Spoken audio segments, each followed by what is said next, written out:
उतरते आंसू में नहीं, उड़ने खुलने में है खुशबू, गमे गेसू में नहीं। जन्नत एक और है जो मर्द के पहलू में नहीं।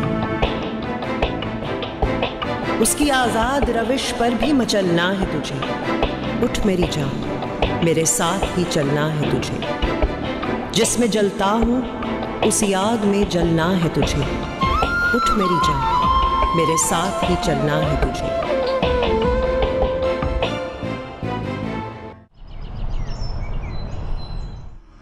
डॉक्टर शहजाद, आपने सोफिया शिराजी का इलाज किया? जी हाँ, बिल्कुल।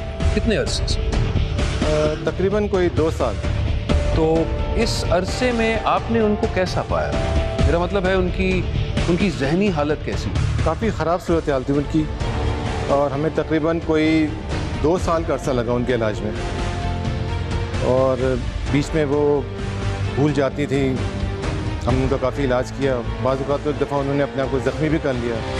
हमने उनका ट्रीटमेंट किया, फिर कुछ अर्सा रिहेबिलिटेशन में लगा, और फिर ग्रेजुअली उनकी जहनी हालत में सुधार आने लग गया। डॉक्टर साहब, आपके ख्याल से उनकी हालत ऐसे कब से थी? मेरा मतलब है जब से वो आपके पास आई या पहले से भी? देखिए, मिस सोफिया शिराजी काफ़ी अरसे से सीवियर डिप्रेशन के मरीज़ हैं, और इसका शिकार इंसान एक दिन में नहीं होता। मेरे ख्याल से तकरीबन वो 3-4 साल से डिप्रेशन का शिकार हैं, और यही डिप्रेशन इनको पागलपन की तरफ ले जाता है, और कुछ ऐसी हालत में इनको हमारे पास लाया गया था। That's all, जनाबे आला। Your witness.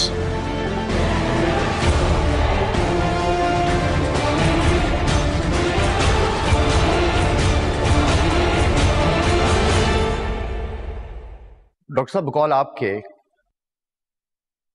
मुल्ज़िमा सोफिया शिराजी को तकरीबन 5 से 6 साल हुए होंगे इस ज़हनी मर्ज में मुब्तला हुए।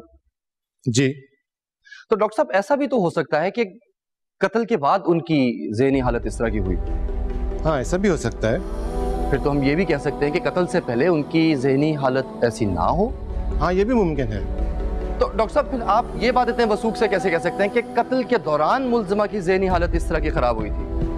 लेकिन ये बात तो साबित नहीं की जा सकती, लेकिन जिस वक्त मेरे पास लाई गई थी उनकी जहनी हालत बहुत ख़राब थी। जनाब आला, डॉक्टर साहब की बातों से मुअज़्ज़ज़ अदालत को ये बात साफ साफ पता चलती है, इनके पास कोई ऐसा ठोस सबूत नहीं है जिससे ये बात साबित हो सके कि कत्ल से पहले या कत्ल के दौरान मुल्ज़िमा की ज़हनी हालत ठीक थी या ख़राब थी या क्या थी। बल्कि मेरा तो ज़ाती तौर पे ये अंदाज़ा है कि अपोजिशन के पास कुछ ऐसा ठोस सबूत है नहीं जिसको वो पेश करके तो इस केस को साबित कर सकें। और रिक्वेस्ट है इनसे कि प्लीज़ मुअज़्ज़ज़ अदालत का ये कीमती वक्त ज़ाया करें। That will be all sir.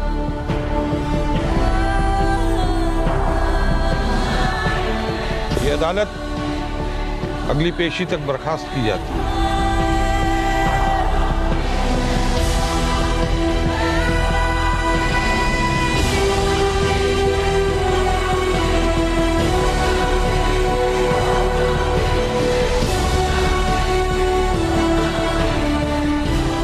जनाब आला, उसके बाद मिसेस सोफिया शिराजी ने अपने शौहर को धक्का दिया, जिससे उनका सर फर्श पर मौजूद एक सतून में जा लगा, और वहीं पर उन्होंने तड़प तड़प कर अपनी जान दे दी।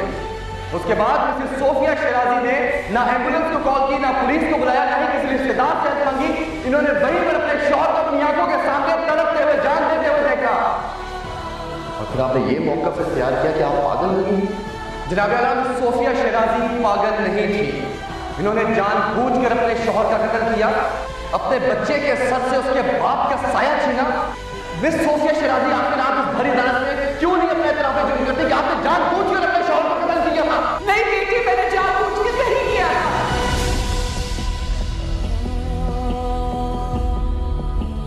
Sophia, Sofia, Sofia, Sofia, Sophia.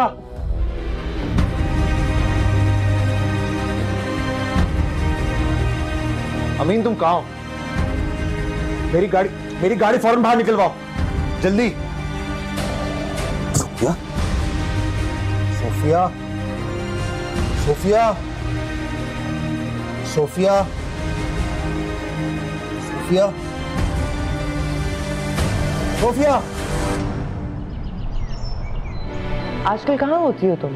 इतने अरसे से मुलाकात नहीं हुई तो मैंने कहा मैं खुद ही चक्कर लगा लूं, पता कर लूं तुम्हारा। बस एनजीओ के काम में काफ़ी मसरूफ़ हूँ, तुम्हें तो पता है। हाँ, मैं अखबार में पढ़ती रहती हूँ तुम्हारे बारे में, तुम बहुत काम कर रही हो औरतों के लिए। Thank you so much. पर आज मैंने तुम्हें एक बहुत ज़रूरी काम से यहाँ बुलाया। हाँ हाँ बोलो।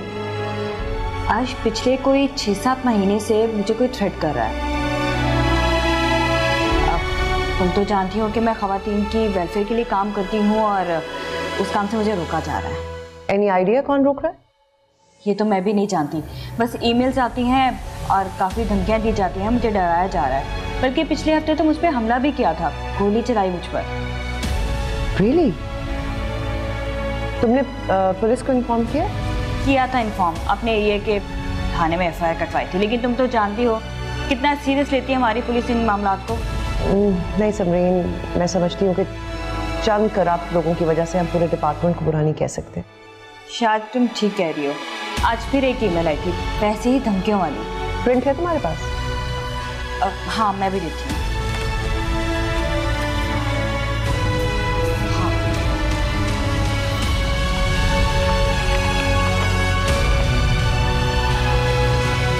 तुम्हें इसे पहले ही सीरियस लेना चाहिए था। मैं तो इसको किसी का मजाक समझ रही थी, इसलिए इग्नोर कर दिया। पर सच पूछो तो अब तो मुझे भी काफ़ी डर लग रहा है। तुम घबराओ नहीं, तुम बहुत अच्छा काम कर रही हो and I want to help you. मैं इस प्रॉब्लम को सॉल्व करने में तुम्हारी पूरी मदद करूँगी। Thank you so much.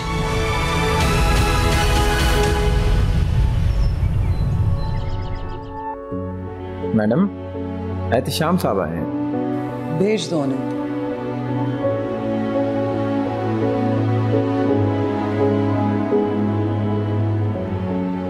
Ehtisham,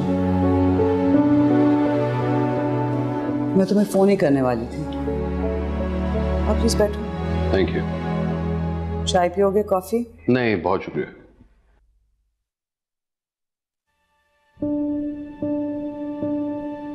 जी, तो सुफिया साहिबा, अब आपकी तबीयत कैसी है?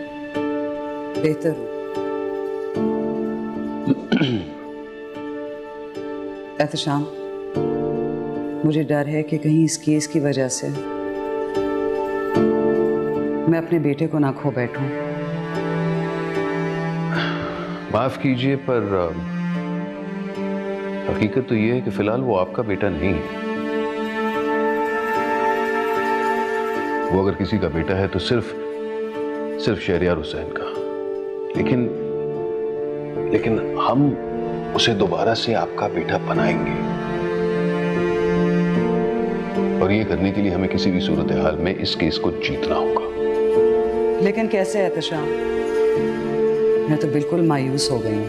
देखिए, ये केस आपकी माजी की तलखियों से जुड़ा हुआ है। जाहिर है इसका हल भी आपकी माजी में ही है। आपके लॉयर होने के नाते मुझे आपसे कुछ ऑकवर्ड, अनकंफर्टेबल सवाल जवाब करने होंगे, खासतौर पे आपकी पर्सनल जिंदगी के बारे में। तुम क्या सुनना चाहते हो? मैं तुम्हें क्या बताऊं? ये बताएं कि सबसे पहला हमला कब और कहां हुआ था?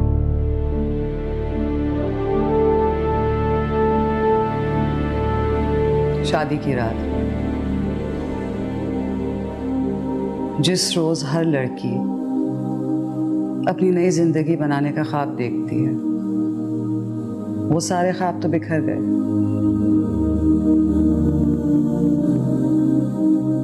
शहरयार ने मुझे थप्पड़ मारा था और उसका एक जुमला मुझे कभी नहीं भूलेगा कि मैं तुमसे नफरत करता हूं।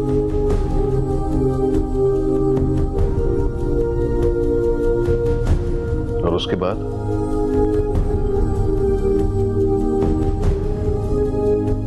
फरहाद हमारी अखलौती औलाद है, लेकिन मेरा मिसकैरेज हुआ था। शहरयार ने मुझे सीढ़ी पे से धक्का दिया था।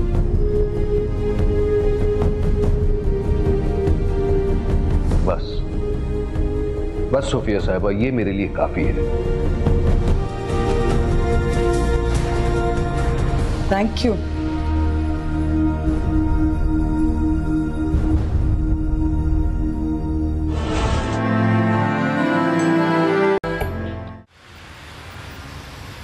ओके मैम, तो ये सब कुछ कब से चल रहा है?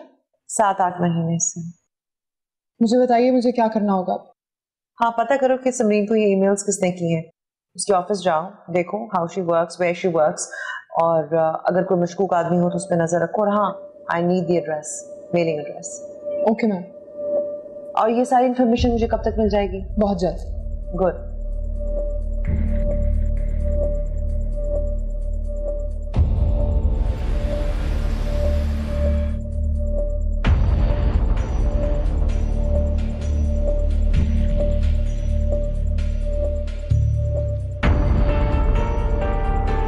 आप ये 7 वाली कमरे में चलिए।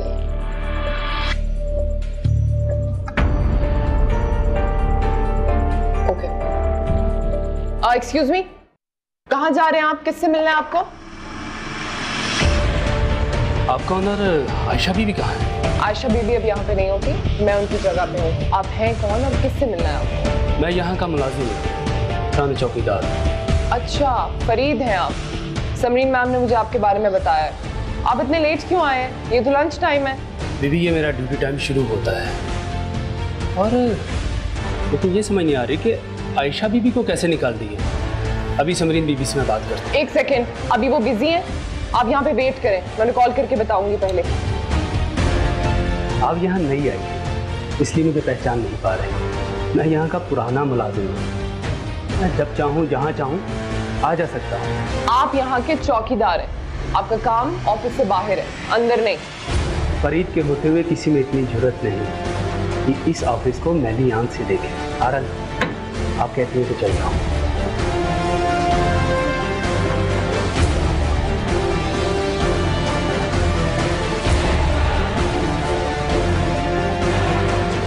जी मैम समरीन से मिलने आया हूँ। आप कौन है?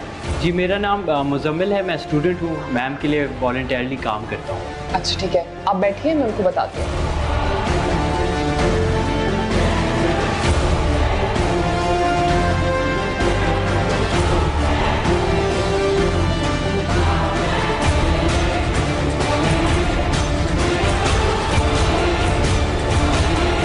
मुजम्मिल, इधर आओ।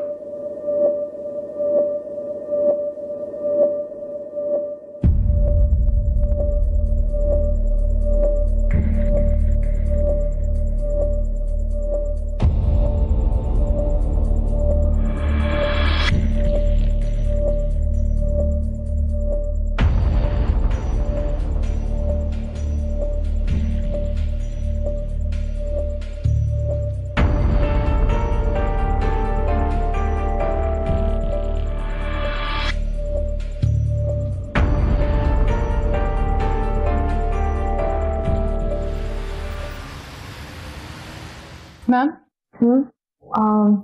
फरीद को पुलिस ने गिरफ्तार कर लिया और उसके पास से एक विदाउट लाइसेंस पिस्टल और लैपटॉप भी बरामद हुआ। इसका मतलब है समरीन को फरीद ईमेल्स कर रहा था। एग्जैक्टली। ओके, हम कल कोर्ट में केस फाइल करेंगे।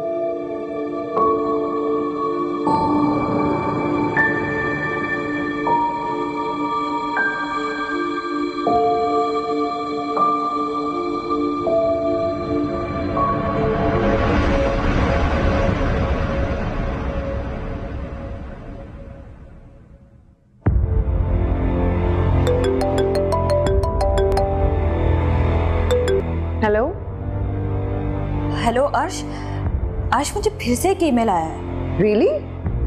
मैं सच कह रही हूँ अर्श, और इस बार तो ईमेल में साफ साफ लिखा है कि अगर मैं घर से बाहर भी निकली तो वो लोग मुझे गोली मार देंगे। अच्छा अच्छा, तुम परेशान मत हो, हौसला करो। वो ईमेल मुझे फौरन फॉरवर्ड करो अभी। ठीक है, मैं अभी करती हूँ। हाँ, जस्ट फॉरवर्ड इट।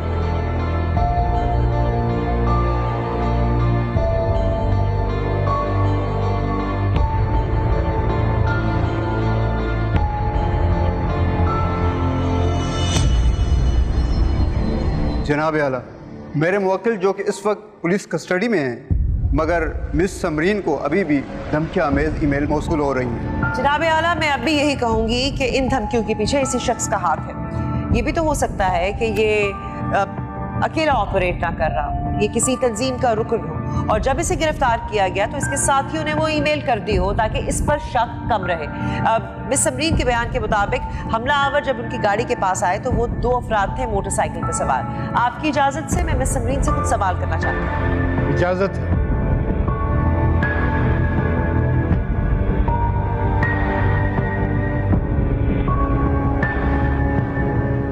जी, जरा अदालत को एक बार फिर बताइए कि आपके साथ क्या वाकया पेश आया। उस रात जब मैं घर वापस जा रही थी तो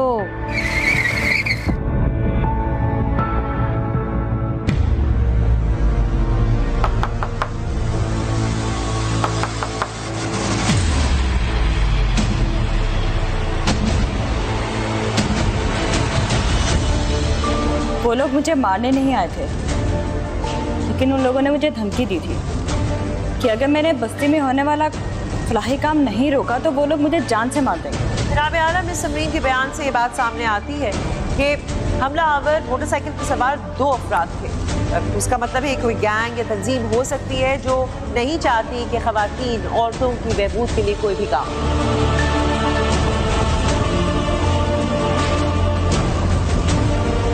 जनाब आला, इस फाइल में वो तमाम IP एड्रेसेस मौजूद हैं जिनसे मेरी मुवक्किला को धमकियां आमेज ईमेल्स मौसूल होती रही हैं। इनमें से 2 IP एड्रेसेस तो ऐसे हैं जो कि मिस समरीन के ऑफिस के हैं।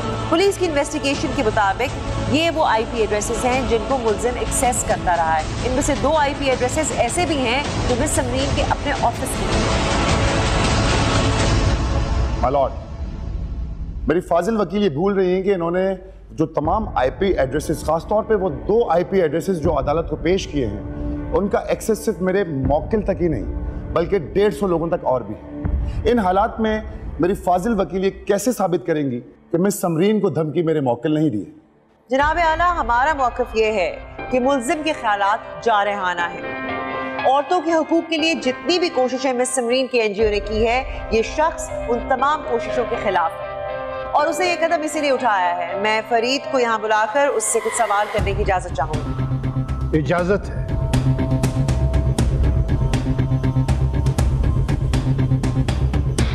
आप कब से मिस समरीन के पास मुलाजमत कर रहे हैं? जी 2 साल से। इतने अरसे में आपने उनको कैसा पाया? कैसा सलूक था आपके साथ उनका? बहुत अच्छी खातून है, सबका बहुत ख्याल रखती है। लेकिन मैंने सुना है कि आपका उनके साथ कुछ झगड़ा भी हुआ था। किस बात पे इख्तलाफ हुआ था? छोटी मोटी बातें तो हो ही जाती हैं दफ्तर में। लेकिन आपका इख्तलाफ इतना बढ़ गया था कि आप अपने ही बॉस से लड़ पड़े और नौकरी छोड़ दी? जी हाँ, पर बस 1 दिन के लिए। अगले दिन मैं दोबारा वापस आया तो बॉस ने मुझे रख लिया था। कहीं ऐसा तो नहीं था कि आपने प्लान करके दोबारा ज्वाइन किया था ताकि आप मैडम समरीन को धमका सकें, उनके काम में रुकावट पैदा कर सकें? नहीं, ये बदला तो नहीं था? ऑब्जेक्शन में लॉर्ड, फाजिल वकील मेरे क्लाइंट पे कयास आराइयाँ करते हुए इल्ज़ाम तराशियाँ कर रही हैं। मेरी इनसे गुजारिश है कि ये सिर्फ हक़ाइक़ पे मबनी गुफ्तगू करें। Objection sustain. अच्छा, ये बताइए कि मिस समरीन जो काम करती हैं, NGO का काम करती हैं, आपकी उसके बारे में ज़ाती राय क्या है? वो बहुत नए काम कर रही हैं। मेरी भी 2 बेटियां हैं। हमारे छोटे से इलाके में वो औरतों की फलाह के लिए जितना भी काम कर रही हैं वो वाकई तारीफ के काबिल है। लेकिन आपका झगड़ा भी उनसे आपकी अपनी बेटी की वजह से हुआ था। इसके बारे में कुछ अदालत को बताइए। जी हाँ, मेरे बड़े दामाद ने मेरी बेटी को खर्चा देना बंद कर दिया था। बॉस ने मेरी बेटी से कहा कि वो अपने शौहर से अपना हक मांगे, लेकिन मैं ऐसा नहीं चाहता था क्योंकि बात बढ़ जाती और अगर मेरी बेटी को तलाक हो जाती तो 2 बच्चों के साथ कौन मेरी बेटी को कबूल करता। बस इसी बात पे मैं बॉस से लड़ पड़ा और काफी बदतमीजी भी की, लेकिन बाद में मुझे समझ में आया कि बॉस ठीक थी। आज अगर मेरी बेटी अपने घर में इज्जत से रह रही है तो वो सिर्फ बॉस की वजह से। बॉस जी, मैंने आपके साथ बहुत ज्यादती की, बहुत बदतमीजी की, मुझे माफ कर दें। No further questions.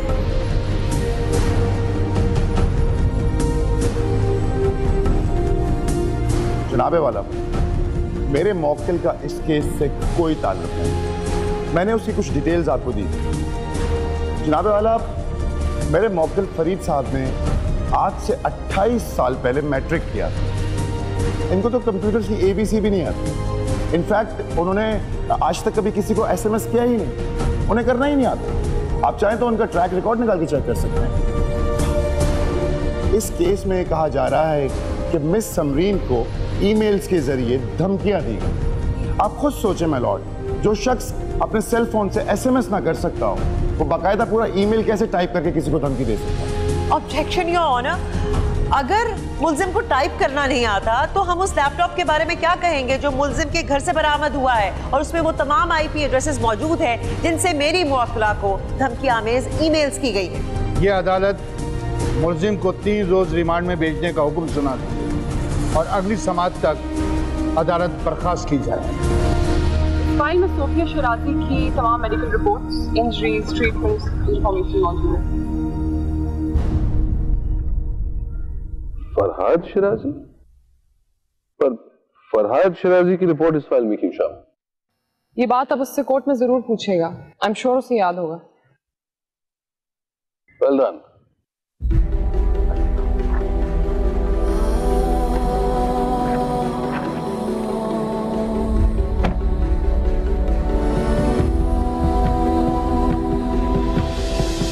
अदील। हाँ जी। तुम चल नहीं रहे? कहाँ? कोर्ट। आज मेरा केस है। आप शायद भूल गई हैं कि मैं आपका केस हैंडल नहीं कर रहा हूँ। आपका लॉयर एहतशाम मंजर है। मुझे पता था कि तुम एक ना एक दिन ये जरूर कहोगे। अदील, तुम मेरे सबसे ज्यादा कॉम्पिटेंट लॉयर हो। मुझे तुम पर पूरा भरोसा है, लेकिन मुझे सिर्फ एक बात का डर था कि अगर ये केस हम हार गए तो लोग क्या कहेंगे कि जो लॉयर अपने बॉस को ना बचा सका वो उन्हें क्या बचाएगा।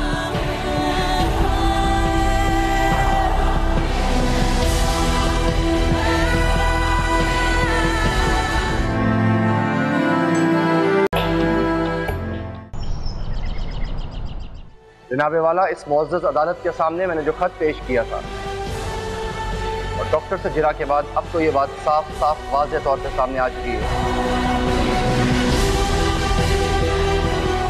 तो मोहतरमा सोफिया शराजी ने जानबूझकर अपने शौहर को कत्ल किया और उसके बाद बड़ी आसानी से अपने आप को पागल जाहिर कर दिया। सजा से भी बच गई। जनाब आला, मैं इस मुअज़्ज़ज़ अदालत से ये गुजारिश करूंगा कि दफा 302 के तहत मिस सोफिया शराजी को इस घिनौने जुर्म के बदले सख्त से सख्त सजा दी जाए।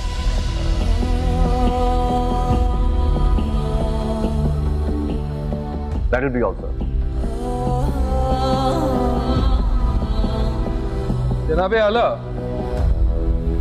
मेरे फाजिल दोस्त हमेशा यही तकरीर करते रहते हैं, लेकिन अभी तक ये साबित नहीं कर पाए कि इनके वालिद शहरियार साहब का जब हादसा हुआ तो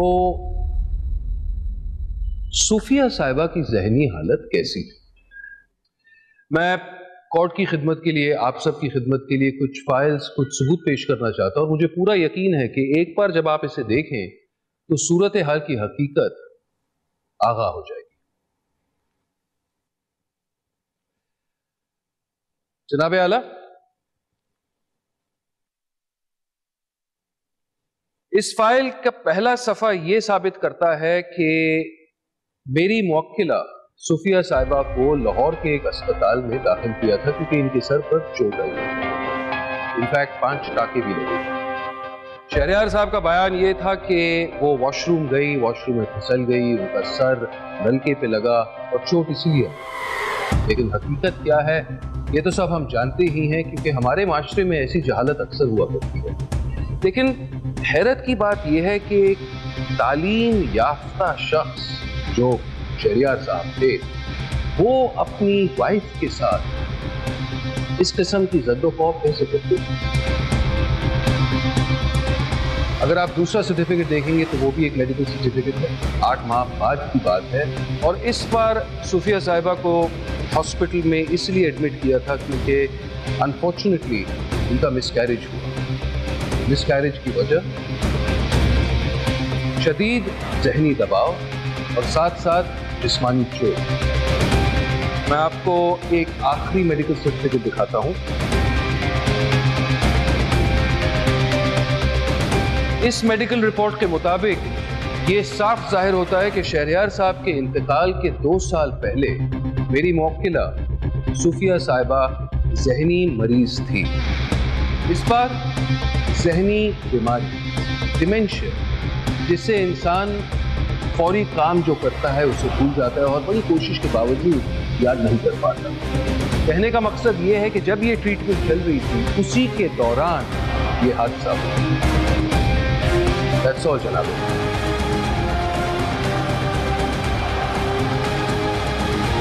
फरहाद, फरहाद, सरप्राइज, इधर आओ।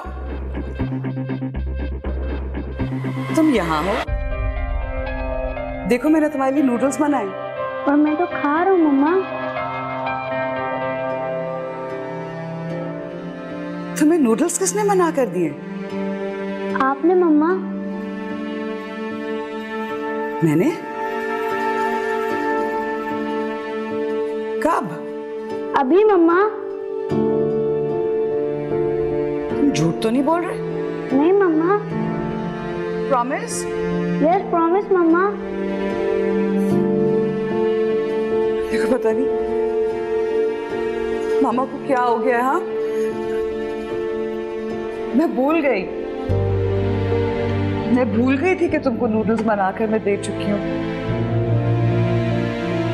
फरहाद, तुम प्रॉमिस करो अगर मामा को भूल जाए तो तुम मामा को बताओगे ना? जी मम्मा, मैं आपको बता दूंगा। प्रॉमिस? आई प्रॉमिस मम्मा, मैं आपको बताऊंगा।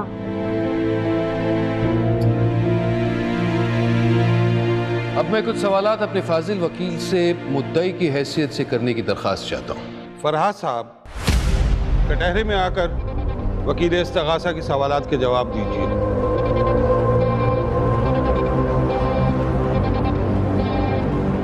जी।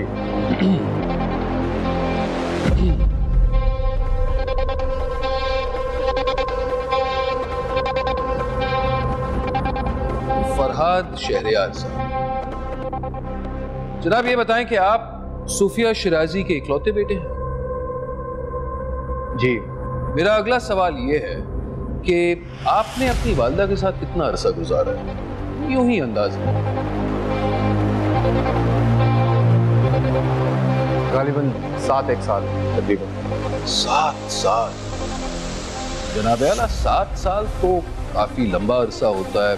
मेरा मतलब है बच्चे की याददाश्त काफी मजबूत हो जाती है। तो फरहाद साहब, आप ये बताएं कि आपने कभी अपने 7 सालों में अपनी अम्मी और पापा को लड़ते झगड़ते देखा? एहतशाम साहब, इस दुनिया में कोई ऐसा घर नहीं जहाँ पे मियाँ बीवी के दरमियान में झगड़ा ना हो। आपके घर में नहीं होते क्या? नहीं, होता है, क्यों नहीं होता, लेकिन हर घर में बात मारपीट तक नहीं पहुंचती और आपके घर में ऐसा नहीं। मैंने काफी मेडिकल सर्टिफिकेट्स दिखाए हैं, काफी सबूत दिखाए कि ऐसा ही था, लेकिन फिर भी मैं आपसे सुनना चाहता हूं, क्या आपको याद है कि आपकी अम्मी पर कभी जुल्म हुआ हो? जी हाँ, लेकिन इसका हरगिज़ ये मतलब नहीं है कि मिस सोफिया शिराजी बेकसूर हूं। एहतशाम साहब, मेरे दादा कहा करते थे कि जब औरत की जुबान चलती है तभी मर्द कहा चलता है। वाकई बड़ी अच्छी नसीहत दी है आपके दादा ने। खैर, ये सारी बातें छोड़ें, ये बताएं कि आपके साथ आपकी अम्मी ने कभी भी बदसलूकी की या कभी आपको मारा पीटा है? I object your honour. ये केस शहरयार शिराजी साहब का मर्डर केस है। ये फाजिल वकील इसको न्याय रुख देने की कोशिश कर रहे हैं। Over rule. ये सवालात बिल्कुल रेलेवेंट है। इनसे अदालत को मुल्जिम के मुख्तलिफ रवैयों का पता चलता है। आप जवाब दीजिए फरहाद साहब। जी फरहाद शहरयार साहब, क्या आपकी अम्मी ने आपको कभी भी मारा है या पीटा है? जी नहीं। और आपके वालिद साहब ने? क्या शहरियार साहब आपको मारते थे, पीटते थे? जी नहीं। झूठ। जनाबे आला ये झूठ बोल रहे हैं। एक बार नहीं, दो बार नहीं, पर अक्सर शहरियार साहब नन्हे फराद को अपने ही क्रिकेट बैट से मारती थी। यहां तक कि इनकी अम्मी बीच में आई और इनको हमेशा बचाने की कोशिश की, चोट इन्हें लगती थी। अगर सबूत चाहते हैं तो आज तक इनके कमर पर वो निशान जरूर होगा जहां इनको मारा था, क्योंकि 3 टाके लगे। ये सच है कि नहीं? जवाब दीजिए फराज साहब, क्या ये बात सच है?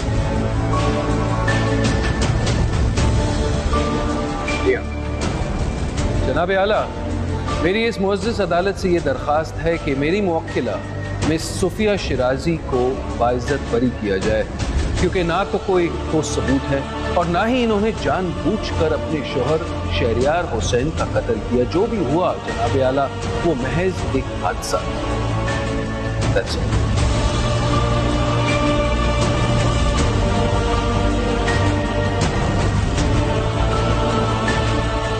प्रोसिक्यूशन की जानिब से ठोस सबूत और दलाइल के ना होने की वजह से ये अदालत शहरियार हुसैन मर्डर केस को खारिज करती है और मिस सूफिया शिराजी को बाइज्जत बरी करने का हुक्म देती है।